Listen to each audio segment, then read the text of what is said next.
Welcome to At Home with the Roosevelts. I'm Paul Sparrow, the director of the Franklin D. Roosevelt Presidential Library and Museum. I'm joined today by the director of the Herbert Hoover Presidential Library and Museum. Hi, I'm Tom Schwartz. I'm the director of the Herbert Hoover Presidential Library and Museum in West Branch, Iowa. We are here today to talk about one of the most remarkable transitions in American history, the presidential election of 1932, and Hoover and Roosevelt, their long relationship both prior to and after their presidencies. This was a period of incredible trauma for the United States with the Great Depression. But of course, the two of them had known each other for quite some time. During World War I, Franklin Roosevelt was the Assistant Secretary of Navy under Woodrow Wilson. And Tom, you want to talk about what Hoover did during World War I? Sure. Herbert Hoover was the head of the U.S. Food Administration. The Food Administration had to essentially provide food to the soldiers going to Europe. And Hoover was able to provide the necessary food by getting Americans to voluntarily reduce consumption by 15%.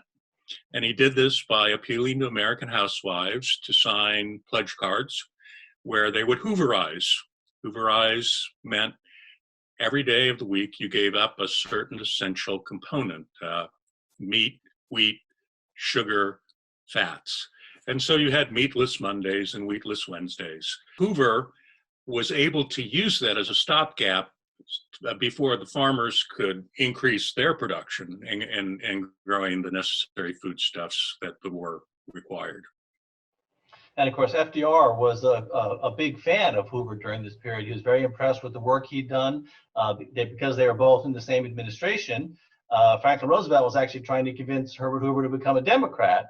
And there was some sense of, maybe we could get him as part of our party. But Hoover had other ideas. Can you talk about why he decided to become a Republican? Well, he grew up in a Quaker community, which had supported Lincoln because of their abolitionist sentiments. John Brown actually visited West Branch. And Hoover actually had registered as a Republican, but because he had lived abroad for most of his adult life with his mining career, people didn't know his political affiliation. And so he had to write to Roosevelt to indicate, that he was, his tribe was the Republican tribe, and he considered himself Theodore Roosevelt, a progressive Republican. So in the 1920 presidential race, Franklin Roosevelt was the vice presidential candidate on the Democratic side. And of course, Democrats lost and Harding became president. And Hoover became an important part of both the Harding and the Coolidge administrations, while FDR ended up getting polio and sort of disappearing for many years. During that period, he was Secretary of Commerce and actually was quite big on government regulation. Talk about his role as Commerce Secretary and how it influenced his later political philosophy. So he transformed a kind of a sleepy government agency into a real powerhouse.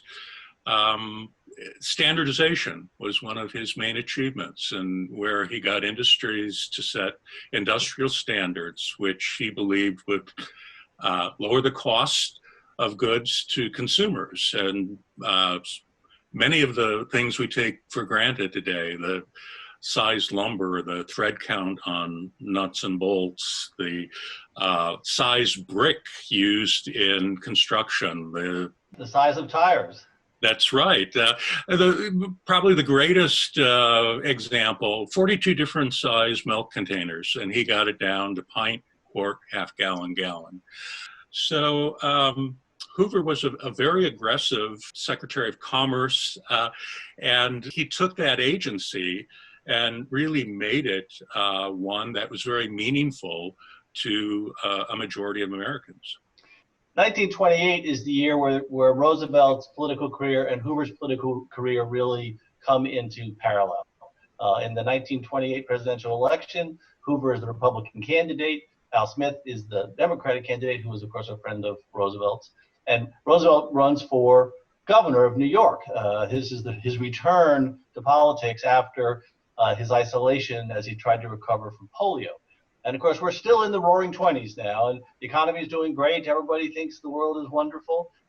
As Hoover becomes president, he has a very specific set of agendas in mind, which, of course, don't last very long. So what was it like during the Hoover administration at that point where in October 1929, just 8 months into the administration, the stock market collapses? Hoover was very much aware that there were certain systemic problems with the economy even before the market crashed. Agriculture produced too much, which depressed prices. It had its own depression throughout the 20s. Banking, 25% of the banks failed before the crash. And it was a condition of too many banks with too few capital assets. When the market crashed, people need to realize only 10% of Americans actually own stock. However, banks were heavily invested in the market. Over 90% of the banks had stock. And so the crash really impacted already one of the main institutions for liquidity that made the loans that kept the economy alive. And so Hoover immediately calls industrial heads and leaders together in November 19th and gets them to agree to voluntarily continue to maintain full staff levels, to keep pay at the same level, in order to keep liquidity in the economy. The Federal Reserve helps out a little bit. It reduces the prime rate by, half a point, but it's still incredibly high for the needs. And most economists claim that what should have been a normal kind of downturn in the economy, a depression into the Great Depression, was that, again, the Fed did not early enough and at the level required infuse the economy with enough liquidity and capital. However, by 1930, economic indicators started to point up. And then, of course, there were other things that happened abroad to take the Depression into the Great Depression. The irony is that typically when we refer to economic downturns, they're referred to as panic, and Hoover wanted to avoid that language. And so he's the one who embraced the term depression. And some of the things that Hoover did really exacerbated it. His implementation of the tariffs really created chaos and made the situation much, much worse. And the division between the way Roosevelt responded in New York State, he believed that government should be directly involved in helping unemployed people. And of course, Hoover was just adamantly opposed to that. And Roosevelt strongly believed that you had to have this massive government investment in creating jobs and creating opportunities. And Hoover was pretty insistent that the federal government not go down that path. So the divergence that happened later on becomes very evident fairly quickly. Certainly by 1930, 1931, it's obvious that they have radically different philosophies about how to approach an economic crisis. Now, even at that point, though, they didn't realize that this was going to go on for a decade. Now, when they started the campaign, Hoover and his advisors hoped that Roosevelt would be the candidate that they would run against because they thought he was a weak candidate and that they thought he would beat him. Hoover even was not interested in campaigning. And it was only when he saw that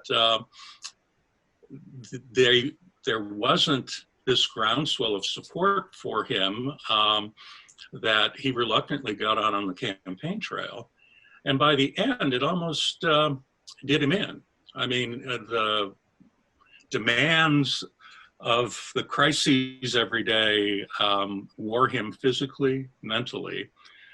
He did give, though, an important speech in Madison Square Garden in late October, right before the voting. And this, I think, is what is significant. He indicated that, the 1932 contest really wasn't about personalities, but it was about two different philosophies of government. And Hoover had always maintained he was a supporter of small government, even though what we've been talking about, he wasn't afraid to use government to advance what he thought was important programs to protect the public interest. I think what Hoover objected to was he was a 19th century liberal, and that he believed that protection of individual freedom and liberty was really the main function of government. And as he liked to quote, that the purposes of government are to remove obstacles from the individual, to provide an open field and fair chance to everyone, to be able to achieve whatever their talents and ambitions take them. So this idea of the right to rise. Hoover wanted to use the power of government to help big business. He just didn't want to use the power of government to help the American people. That was the biggest difference. And I think when Roosevelt comes out in the Democratic Convention in 1932 with his concept of on a new deal for the American people, what he was really saying is he wants to shift that role that the federal government has, and the federal government should have a role in helping individual people. And of course, he, towards the end of the campaign, he did 8 speeches laying out very, very specific economic policies for bank regulation and farm mortgages and home mortgages. And it was a very specific set of ideas, but the New Deal itself was much more of a framework. It was how do you approach solving these problems? Do you approach them that government can help in this balance between big business and labor, or do you think the government needs to stay out of the way? And of course, Hoover got very, very hostile and very nasty, and what he called FDR fascist, he called him a socialist. He claimed it would be the end of America as we know it if Roosevelt was elected. I mean, it became a very, very personal and nasty campaign. It did. I think it's a mischaracterization to say that Hoover was only a friend of big business. I mean, in the 20s, he practiced associationalism, where the business, labor, government worked to create the voluntary codes. And Hoover wanted things to be done in a voluntary and cooperative way rather than by government fiat. It's not so much that he wasn't interested in labor. He wasn't interested in the common man. I mean, he was, and I think clearly his humanitarian efforts are evidence of that. Hoover had to deal with kind of the logical extension of some of the ideas he began, the progressivism. And so he ends developing this conservative philosophy, which is constantly warning against the dangers of big government. The election itself was pretty one-sided. FDR won with a large majority.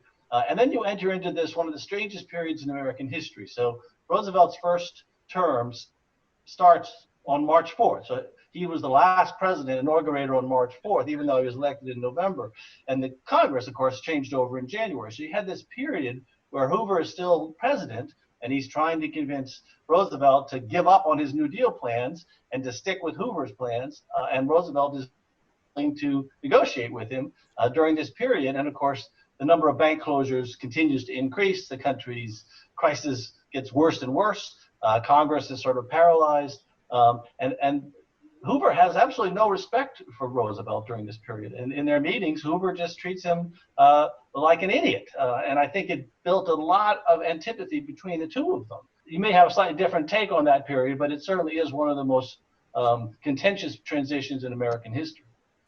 Yeah, I mean, I think Hoover had unrealistic expectations about there being a cooperative and joint position on dealing with the crises. And, Roosevelt, from strictly a political standpoint, no reason, even if he agreed with some of the things Hoover wanted to get done, no reason to expose himself and tie himself to someone who had just lost in a very big way. When Hoover sends a 10-page memo talking about the crisis to Roosevelt, he waits 11 days before he even responds. And so I think, again, people, and he also misspelled Roosevelt's name on the envelope. And I mean, it gets down into kind of these petty slights that get blown up. And Roosevelt, of course, when he becomes president, it's an incredible period of legislative accomplishment, the first 100 days. But again, it was a unique period. He had this overwhelming majority in Congress. I mean, he could get that legislation done. He never was given that same ability in any of his re-elections. And so the 100 days really is a very unique, historic moment. And I don't think that you'll see any presidents soon to be able to match it. Well, I don't think you'll ever see it again, partly because, again, they had this long 4-month period to prepare for the first 100 days. And he had these huge majorities in both houses of Congress. And he had an American public which was demanding action and action now, as he says in his inaugural address. But there's a very famous photograph of Roosevelt and Hoover in the back of the car on the way to the inauguration. And it really sort of sums up everything that can be said about their relationship. It may be an apocryphal story, but the story is that as they get in the car, Roosevelt is trying to have small talk with Hoover, and Roosevelt was, famous for his charming personality and his ability to engage with people. And of course, Hoover is equally famous for his sort of taciturn nature. And so Hoover doesn't respond at all. And at a certain point, Roosevelt just turns his attention to the crowd and waves to the cheering crowd. And Hoover sits there with that mug on his face. And it's the last time they ever see each other.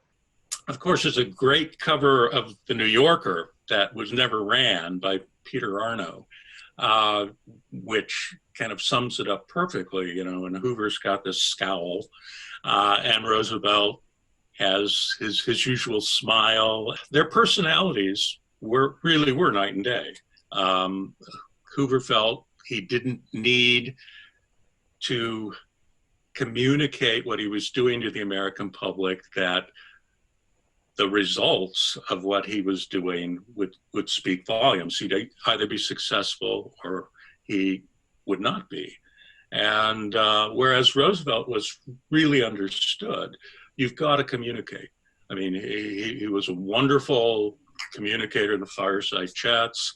He also had some great speechwriters. He had the Pulitzer Prize winning playwright Robert Sherwood and others to help him. But I mean, he also had a natural ability. He was a glad-hander. And that's the difference. Roosevelt grew up understanding the levers of politics and the needs of the voting public. Hoover had always been outside of politics. When he became president, that was the first time he'd ever held elective office. Nothing like starting at the top. But he also spent the rest of his life then trying to convince people that he was right and Roosevelt was wrong. Hoover, wrote a book in '34 called The Challenge to Liberty. And it was really a screed against the New Deal. All the way up to 1940, he thought he might get the nomination, to run again.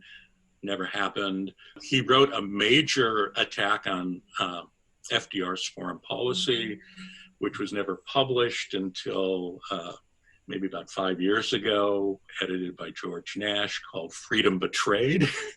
You could see there's, a theme here about freedom, liberty. It's not that Hoover hasn't made arguments that other historians have in criticizing Roosevelt's foreign policy. It's that no one can gainsay Roosevelt's leadership during the Second World War. I mean, I think the war had more than necessarily the New Deal, which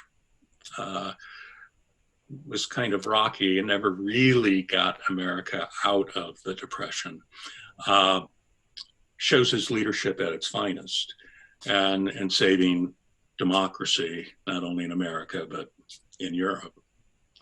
That's one of the things that I find most confusing about Hoover when you read about him.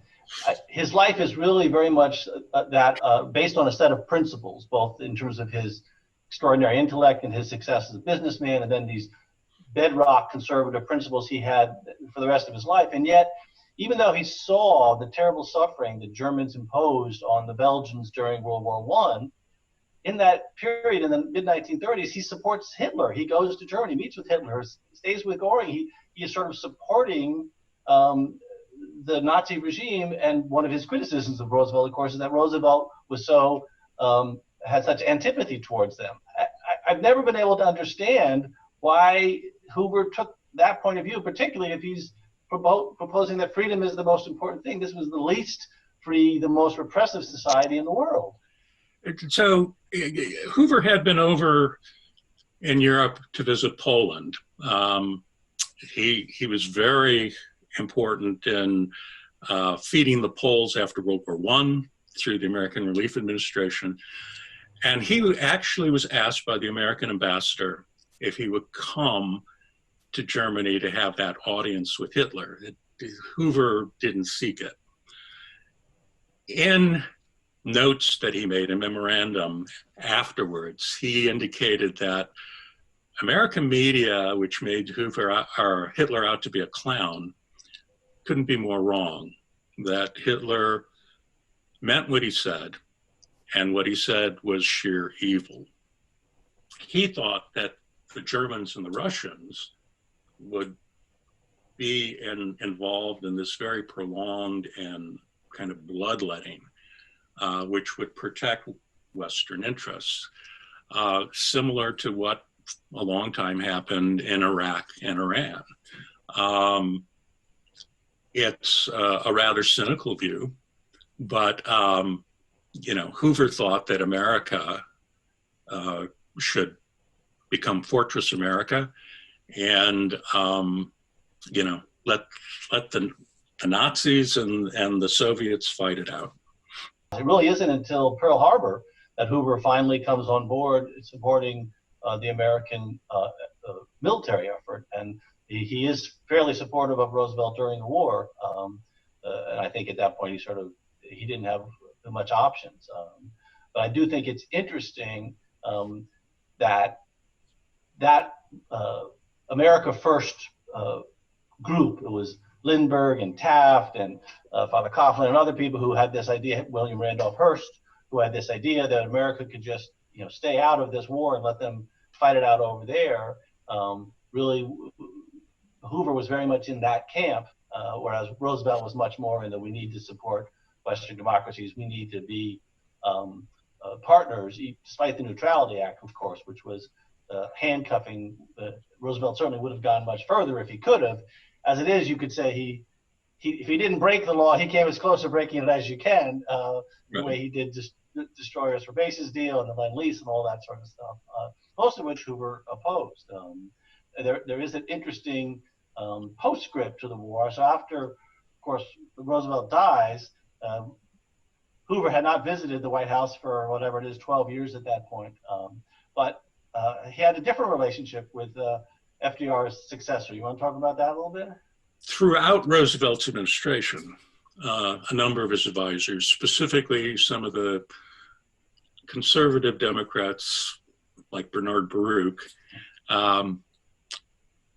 kept pushing Roosevelt to bring Hoover in on certain policy issues. And Roosevelt exploded and said, "I'm not Jesus Christ, and I'm not going to raise Hoover from the dead."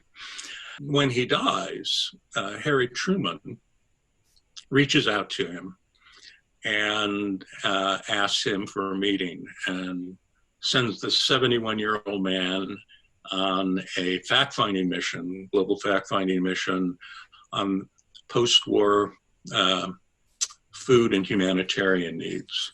It's used by George Marshall in formulating the Marshall Plan. And so Hoover, under Truman, I think, gets rehabilitated.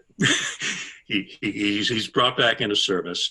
And, to in fairness, I mean, the only person who had really dealt with feeding millions of people and dealing with that kind of relief effort was Hoover. Yeah. Plus, he also still had a network within the leadership of Europe that remembered him from World War One, and especially in Germany. Really, the only American that they trusted after World War II was Hoover, because at a time when the Allies didn't want food to go into post-World War I Germany, Hoover fought to get it in. I feel it's one of Roosevelt's great failings that he did not brief Truman on anything, not on the atomic bomb, not on his strategy, not on the United Nations. So Truman really had to take over with very little understanding what was going on. And of course, from 1933 to 1953, Hoover was the only surviving ex-president. He was the only person who really understood what the job was. So I'm going to let you have the last note as we wrap this up, because I think it's one of Hoover's great quotes. He lived until the mid-60s. He saw a lot of different things. His philosophy essentially laid the groundwork for the conservative Republican philosophy of Goldwater and Reagan that went all the way through for decades. And near the time of his death, he was asked why he had overcome his critics. You want to talk about that story and end with the famous quote? I think you're referring to his quote that he outlived the bastards, which allowed him to last word in. There are two kind of quotes that sum up kind of Hoover's understanding of what happened. The first, where he said that a foolish individual only hurts themselves, whereas a foolish government hurts both the wise and the foolish. And the other is, blessed are the children, for they shall inherit the national debt. Well, Tom, you do a fantastic job at the Hoover Presidential Library out in West Branch, Iowa, and you do a fantastic job of preserving, protecting that legacy and those records. The presidential libraries, we may have presidents who have different political philosophies, but we all support each other in our efforts. So thank you for joining us today, Tom. Thank you, Paul.